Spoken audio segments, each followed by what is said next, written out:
हाय, मेरा नाम शोभा है और मैं बांकुड़ा की रहने वाली हूँ और मेरे चैनल मिष्टी अनमैप्ड में आपका स्वागत है। तो हावड़ा से मैंने बुक की थी वंदे भारत, जो कि 6:20 पे थी हावड़ा से।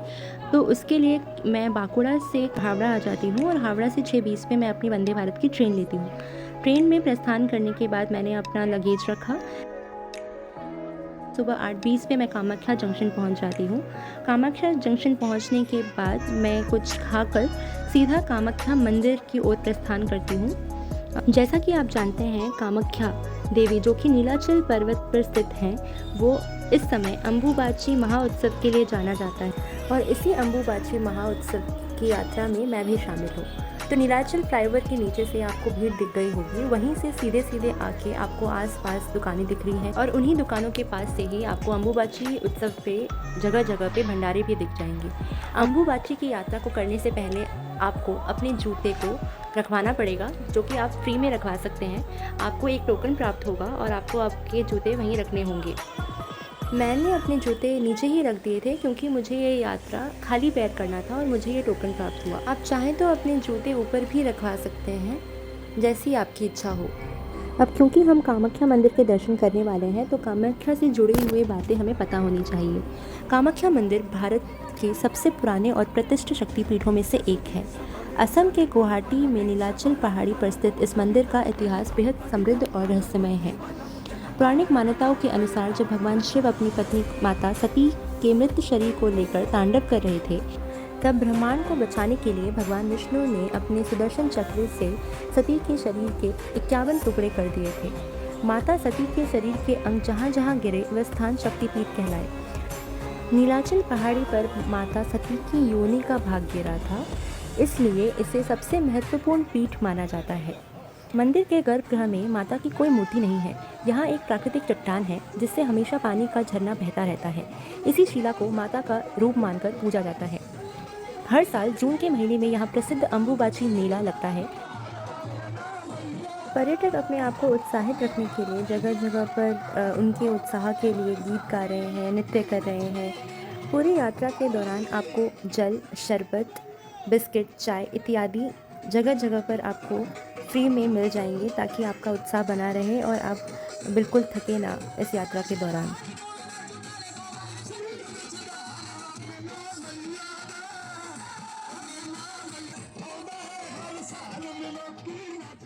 जून 22 से 26 अम्बुबाची मेला की मान्यता ये है कि इसी दौरान माता राजस्वला होती हैं।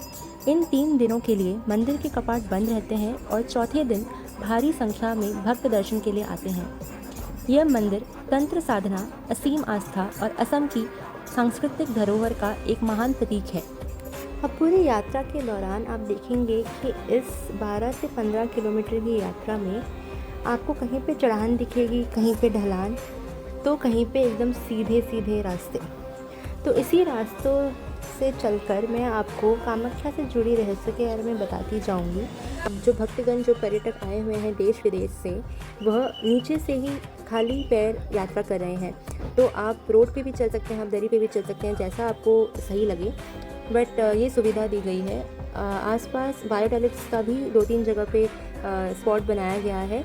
अब अगर बहुत इमरजेंसी लगे तो आप यूज़ करें, क्योंकि इतने भीड़ में बायो टॉयलेट्स भी फुल हो जा रहे हैं, तो रास्ते में थोड़ी सी गंदगी आपको दिख सकती है। और मनोरंजन के लिए आप देखेंगे कि कहीं पे नृत्य किया जा रहा है, कहीं पे गीत गाए जा रहे हैं, कहीं आप देखेंगे कि रस्सी में बच्ची चल रही है बैलेंस बनाते हुए। तो आपके मनोरंजन के लिए, उत्साह बढ़ाने के लिए कुछ ना कुछ आयोजन किया गया है।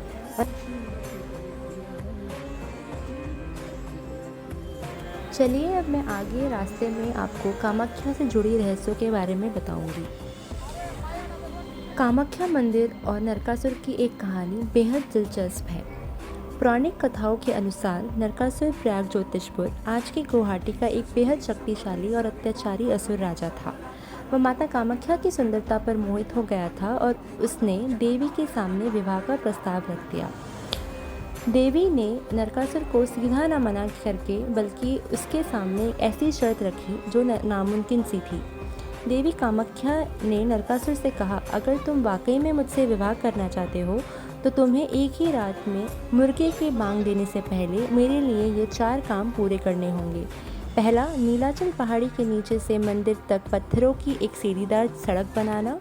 दूसरा, मंदिर के पास एक बड़ा तालाब खोदना।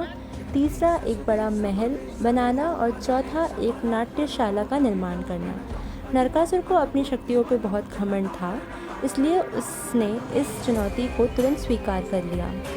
नरकासुर ने अपनी असुरी शक्तियों और कारीगरों की मदद से तेज़ी से काम शुरू किया। रात के आखिरी पहर आते आते उसने तालाब, महल और नाट्यशाला का पूरा काम कर लिया था और सीढ़ियों का निर्माण भी लगभग ख़त्म करने ही वाला था। जब माता ने देखा कि नरकासुर शर जीतने वाला है तो उन्होंने एक मायावी चाल चली। माता ने एक मुर्गे को भ्रमित किया, जिससे उसने सुबह होने के काफ़ी पहले ही आधी रात में ही बांग दे दी।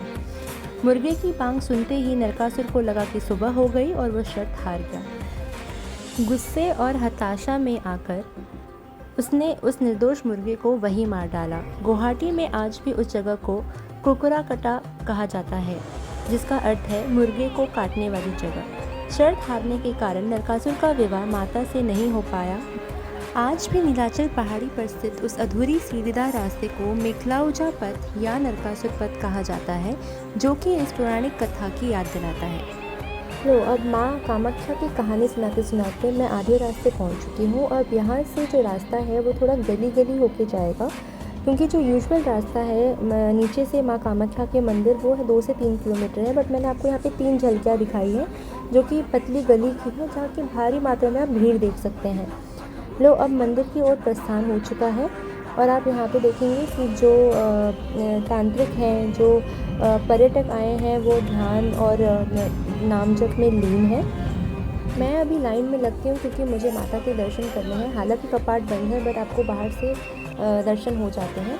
चलिए, अब वक्त आ गया है कामाख्या से जुड़ी और एक रहस्य को जानने का, जो कि पुजारी और माता का नित्य का रहस्य है। लोक कथाओं के अनुसार 16वीं शताब्दी में जब राजा नरनायक ने कामाख्या मंदिर का पुनर्निर्माण करवाया, तब उन्होंने केंदुकलाई नाम के एक परम भक्त को मंदिर का मुख्य पुजारी नियुक्त किया। केंदुकलाई माता के इतने बड़े भक्त थे कि जब वह शाम को अपनी आंखें बंद करके पूरी श्रद्धा से आरती और तंत्र साधना करते थे, तो माता कामाख्या साक्षात प्रकट होकर गर्भगृह से नृत्य करती थी। देवी का यह रूप अत्यंत अलौकिक था। जब राजा नरनायक और उनके सेनापति भाई चिल्लाराय को इस बात का पता चला, तो उनके मन में माता के उस दिव्य नृत्य को देखने का तीव्र इच्छा जाग उठी। उन्होंने पुजारी केंदुकलाई से अनुरोध किया कि वह उन्हें भी माता का नृत्य दिखाए। पहले उन्होंने मना किया, उसके बाद बहुत अनुरोध करने के बाद उन्होंने हाँ बोल दिया। पुजारी ने राजा से कहा कि जब वे शाम को पूजा शुरू करेंगे, तब राजा और उनके भाई मंदिर की दीवार से बने एक छेद से छिपकर अंदर देख सकते हैं। शाम को पुजारी केंदुकलाई ने हमेशा की तरह अपनी आंखें बंद की और पूजा शुरू की। माता कामाख्या प्रकट हुई और उन्होंने नृत्य करना शुरू किया। क्योंकि माता अंतर्यामी है, उन्हें तुरंत आभास हो गया कि उन्हें कोई छिपकर देख रहा है। जैसे ही उन्होंने देखा कि राजा नरनायक और चिल्लाराय दीवार की छेद से उन्हें निहार रहे थे, माता अत्यंत क्रोधित हो गई। अपनी निष्ठा से भटकने के कारण माता ने पुजारी केंदुकलाई का सर धड़ से अलग कर दिया। कुछ कथाओं के अनुसार उन्होंने उन्हें पत्थर की मूर्ति बना दिया था और माता ने राजा नरनायक, उनके भाई चिल्लाराय और उनके पूरे वंश को श्राप दिया कि आज के बाद यदि कोच राजवंश का कोई भी सदस्य कामाख्या मंदिर की तरफ देखेगा या नीलाचल पहाड़ी पर कदम भी रखेगा, तो उनका पूरा वंश नष्ट हो जाएगा और उसका विनाश तय है। अम्बुबाची प्रांगण में पहुंचने के बाद और दर्शन करने के बाद अब वहाँ से निकलने का समय था और अब बारी थी प्रसाद ग्रहण करने की।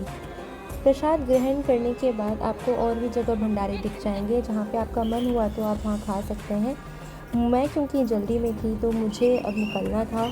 और आप यहाँ पे सिंदूर भी खरीद सकते हैं। माँ कामाख्या का सिंदूर बहुत प्रसिद्ध है। यहाँ पर आप चाहिए तो माला, शंख इत्यादि भी खरीद सकते हैं। अब देखो, ये जो लाइन आप देख रहे हैं, ये अभी भी जाने का समय है। दोपहर में इतनी भीड़ नहीं थी, शाम को भीड़ ज़्यादा बढ़ रही थी। ये यहाँ पे अब जो आपको माँ कामाख्या सेवा समिति दिख रहा है, यहाँ पे अब चाय का भंडारा है, बिस्किट का, और बूंदी भी आपको दिख रही होगी। तो ये सब आपको सुविधा यहाँ मिल जाएगा। ये जो आप भीड़ देख रहे हैं ये शाम 8 साढ़े 8 की बात है। मैंने जब यात्रा शुरू की थी तो 3:30 बजे की थी और अब मैं 8:30 बजे वापस जा रही हूँ क्योंकि मैं जल्दी में थी। और माँ की असीम कृपा रही है कि मेरी मतलब दर्शन इतने जल्दी हो गए हैं। और आज मैं अकेले ट्रैवल कर रही थी। अगले दिन इसी अम्बुबाची यात्रा में मेरा भाई भी आया था, बट उसकी यात्रा दोपहर में शुरू हुई, अगले दिन सुबह 4 बजे तक चली है। तो आप देख लीजिए कि भीड़ तो अत्यंत रहेगी, आपको थोड़ा स्ट्रगल तो करना पड़ेगा अगर आपको माता के दर्शन चाहिए तो। हालांकि भीड़ में लोग नहीं आते हैं, बट मुझे भीड़ में आना बहुत पसंद है क्योंकि जो उत्साह जो लोगों के बीच में देखने को मिलता है और जो माहौल बनता है, मतलब उससे सनातन धर्म में मुझे और भी प्राउड फील होता है कि हम सनातन धर्म से बिलोंग करते हैं। अब जाते वक्त आपको यहाँ पे पेंटिंग्स दिखेगी और यहाँ पे आप सुंदर सुंदर मूर्ति कलाओं का भी प्रदर्शन देखेंगे दीवारों पे जो बनी हुई है। और लोग अभी भी रास्ते में बैठे गीत गा रहे हैं, भजन गा रहे हैं।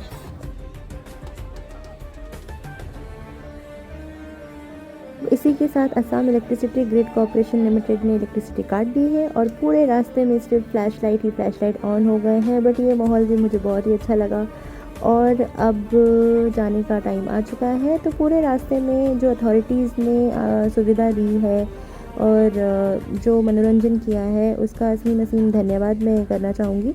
मेरी यात्रा बहुत सुखद रही है और मैं आशा करती हूँ कि ऐसे ही माता हमें बुलाती रहे हर साल। इस साल मैं बहुत ज़्यादा मेरे पे कृपा रही है माँ कामाख्या की कि मेरे दर्शन हुए हैं, मैं आ पाई हूँ। कि मेरा कोई प्लान नहीं था इस बार कामाख्या दर्शन करने का, तो माता ने ही मुझे बुलाया है और माँ का ही बुलावा आता है तो ही दर्शन होते हैं। मैं आशा करती हूँ कि आपको मेरा ब्लॉग पसंद आया होगा और पसंद आया है तो प्लीज़ लाइक शेयर सब्सक्राइब कीजिएगा और कमेंट कीजिएगा। आपसे मुलाकात होगी अब फिर एक नए वीडियो के साथ। Bye bye.